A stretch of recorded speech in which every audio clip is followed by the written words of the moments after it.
Salut à tous, bienvenue sur Flow Mindset. Je viens vous partager une conversation que nous avons eue avec mon associé El Julien durant notre pause café. J'espère que ce format de vidéo va vous plaire. C'est avec plaisir que nous l'avons réalisé et je vais vous la partager. Les gens assez faux pour penser qu'ils peuvent changer le monde sont ceux qui y parviennent. Ouais. Bah putain, changer le monde. Non mais c'est ça. Je suis un taré genre sur ça. Ouais, c'est ça. Genre vraiment, ça peut faire un truc de ouf. Puis les gens, du coup, quand tu veux changer, quand tu veux apporter un changement, quand tu ramènes quelque chose de nouveau, Ouais. les gens ils sont toujours choqués, ils ont toujours l'impression que tu vas te casser la gueule ou que tu vas dans un cul-de-sac. C'est ça. Bah comme je t'ai dit tout à l'heure, la sur l'orientation, je donnerai pas d'orientation parce que je vais faire du son, tu vois. Genre c'est une voie un peu fermée, donc les gens dès que tu réfléchis à ça, ils vont directement me dire c'est fou, arrête ça. Genre vraiment c'est le bon exemple, c'est mon pote, tu vois, genre Stone, je sais pas si je t'ai déjà fait écouter, genre lui qui avec les fantômes, là, même le clip Nicotine c'était lui qui avait fait ça. Ouais. Genre lui, il veut vraiment faire du son, genre il cherche un producteur et tout, donc c'est pour ça qu'il faudrait que j'arrive à lui passer le contact de Mike, s'il est chaud. Il cherche un producteur pour son école en alternance et le mec est vraiment calé, genre il a fait plusieurs stages et tout pour les brancher des micros, il a fait ça pour Ramza une fois, après pour des rappeurs un peu moins connus, genre que j'ai pas leur nom en tête, mais enfin le mec est chaud, il s'est branché des micros, il est débrouillard autant comme moi, tu vois, genre à propos du son, genre si tu lui dis ouais ça fait ça, il va faire ok, il va tester plein de réglages et il va trouver des réglages de ouf, tu vois, et il cherche un producteur justement, il veut faire du son, et il n'y a pas vraiment d'école, il y a peu d'écoles en tout cas, il écrit à une, mais il faut qu'il trouve du coup l'alternance. Tout le monde, tous les profs lui disent faut que t'arrêtes, c'est pas possible, genre dans tous les cas ça t'amènera à rien, c'est une voie fermée, tu t'auras jamais de succès avec ça, tu vois, genre, alors qu'il fait des petits trucs de ouf, hein. Genre vraiment tous nos potes écoutent, genre les 500 vues, je pense il y a au moins 60% du lycée qui a écouté, tu vois. Ouais. Genre c'est un truc de ouf. Bah, c'est un super début. Tu vois. Ouais bah. C'est un super début. Il y a un gars un grand maître du développement personnel qui s'appelle Les Brown. Tu vois, lui un jour comme ça, il se disait comme vous, tu vois. C'est un mec qui voulait travailler un peu dans tout ce qui est dans un studio de musique, tu vois, dans une radio. En fait, il voulait être DJ, lui. Il avait démarché la station de radio qui était à côté de chez lui, la Miami. Et il va voir le patron de la station de radio. Il vient, il dit bonjour, voilà, je m'appelle Les Brown, j'aimerais bien être DJ. Le patron il lui dit écoute, franchement, on n'a pas besoin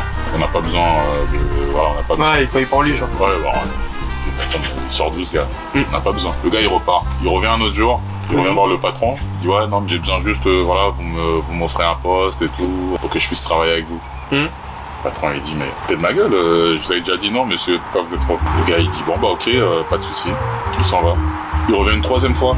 Oui, bonjour. Et il se présente comme si c'est la première fois, tu vois. Ouais, je viens, je cherche un poste et tout. J'aimerais bien un DJ et tout. J'aimerais bien travailler chez vous. Alors, il dit non, c'est pas possible. Le gars il se barre. Et il va voir un coach à lui, tu vois, un gars qui était un peu dans le développement personnel. Le gars, son coach lui dit tu sais quoi?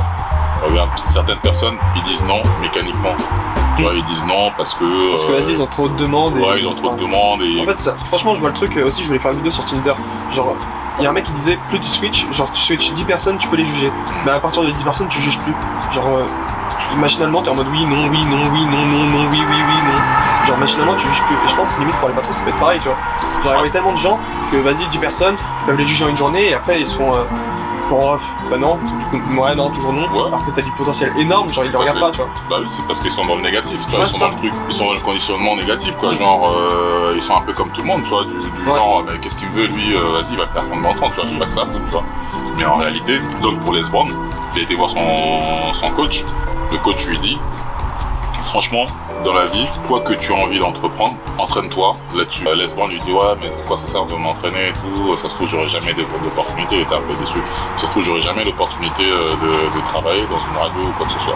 Le coach lui dit vaut mieux s'entraîner à rencontrer une opportunité que de rencontrer une opportunité et de pas être prêt ce jour-là. Et cette phrase-là lui a fait tilt, tu vois.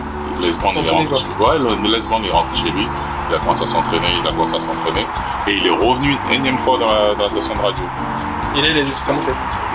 Il a rien démontré, mais le gars il en avait tellement marre de lui qu'il a dit écoute, ok vas-y je t'embauche, va nous faire un café là. Tu vois, il est en train de bosser, va nous faire un café.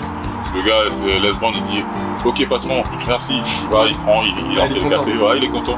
Il leur fait les cafés, il leur amène le café et tout, tac. Et puis depuis, depuis ce jour-là, il avait accès au studio, tu vois, au studio d'enregistrement où les ingés du son étaient dedans, les ingés du son étaient dedans, le DJ de la radio il était dedans et tout, tous les jours il regardait les DJ ce qu'ils faisaient, machin, tout ça. Et un jour, il était à la station de radio, le DJ qui buvait, tellement, il commençait à faire des bugs, etc. Du coup il l'a changé de temps en temps. Voilà, il buguait le DJ. Donc lui il était à côté. Et le patron il avait l'appel, il dit laisse que tu pourras nous trouver un nouveau DJ. Et laisse prendre bien sûr patron. Et le patron il explique on va changer, on va enlever machin parce qu'il boit trop et tout et il tient pas la route. Et lui il était à côté, il regardait le gars qui faisait n'importe quoi, tu vois, le DJ il faisait n'importe quoi. Et donc Desmond il dit ok, y a pas de souci, je vais vous trouver un DJ. Quelques jours après, tu vois, il revient dans le studio et le patron il dit trouve-nous un DJ aujourd'hui. Et lui dit au patron écoute ça marche, je vous rappelle dans une demi-heure. Tu vois, parce que dans une heure après ils avaient l'émission à faire et donc il fallait un DJ absolument. Au plus vite. Au plus vite. Donc du coup lui il dit ok je vais vous trouver un DJ. 20 minutes après il appelle le patron et il dit non mais franchement j'ai pas trouvé de DJ. Et le patron il dit écoute, tu sais comment ça fonctionne le studio. Et lui il dit oui patron. Il dit écoute, vas-y. Aujourd'hui c'est ton jour, fais le DJ. Il appelle tous ses potes, il appelle sa nana et tout. Il dit écoutez, suivez l'émission d'aujourd'hui sur la radio, machin, nanana, je vais passer à l'antenne. Et il passe à l'antenne, il cartonne, il met du Stevie Wonder, il fait des enchaînements et tout, il cartonne. Puis à la fin, il devient le DJ officiel de la radio. Et ça pète pour lui, tu vois. Et quelques années après, il obtient des émissions à la télé. Tu vois, sur CBS, sur des grosses télés, tu vois. Et quelques temps après, il commence à coacher les grosses sociétés, tu vois, les employés des grosses sociétés et tout. Et bim, et depuis, maintenant, il remplit des stades, tu vois, avec ses conférences. Tu vois ce que je veux dire. Donc c'est juste pour dire que quand tu commences un truc, les gens, ils se foutent toujours ta gueule, quoi. Ils se disent, putain, mais lui, pourquoi il vient, qu'est-ce qu'il vient nous emmerder, quoi, avec ses conneries, quoi. Il voit pas que c'est pourri, c'est que ces trucs. C'est toujours ridicule. Le début du changement, il est toujours ridicule. Mais à la fin, tous les gens qui pensaient que c'était ridicule, ils deviennent des grands adeptes. Et donc c'est ça la morale de l'histoire, c'est que quand tu vas apporter un changement, on a toujours l'impression que que tu racontes de la merde, que c'est insignifiant ce que tu racontes. Ouais, parce que en soi, franchement, je vois ça aussi un peu comme une religion. Genre, pas dans le sens même de Dieu, mais genre en mode, tu sais, les premiers adeptes de la religion. Genre, t'avais Jésus, qui commence à faire sa religion, t'as un adepte qui va créer sa religion, il y aura personne qui va croire en lui, carrément Jésus s'est fait crucifier, tu vois. Parce que les gens ils croyaient pas en lui, ils disaient que c'était de la merde, que ça servait à rien, etc. Mais plusieurs personnes après, quand il y a les apôtres qui vont justement parler de cette religion et ils viennent la vendre un peu, tu vois, genre les gens ils vont de plus en plus croire à ça. Et au final ça devient une vraie religion, le christianisme. C'est ça. Et au début il y a personne qui croyait en lui, carrément ils croyaient tellement pas en lui qu'ils voulaient sa mort. C'est marrant, c'est marrant, c'est ça la vérité. Franchement, à l'heure actuelle, les gens veulent pas notre mort, mais ils veulent notre silence.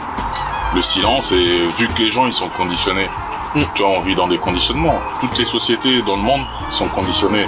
Et comme on vit dans le conditionnement, les gens, dès qu'il y a un changement, il y a la résistance automatique dans le cerveau qui se met en place. Tu vois, et c'est cette forme de résistance qui fait que on veut censurer directement les gens qui veulent apporter un changement ou qui veulent entre guillemets faire un peu la révolution, quoi, bouger un peu les cases, tu vois. Parce que tout le monde est conditionné, quoi, et c'est nos conditionnements, les conditionnements c'est fort, hein. L'humain il est tellement conditionné que quand tu veux sortir du lot, c'est pas forcément c'est pas la police qui va te ramener dans le bas, c'est l'autre humain. C'est l'autre humain, quoi. C'est l'autre humain, c'est l'entourage, Je suis pas du tout. Je me suis perdu l'instant d'une seconde. Je me suis perdu la discussion, genre. Non, c'est pas mais vraiment. Un café. Ouais. Vas-y, un café.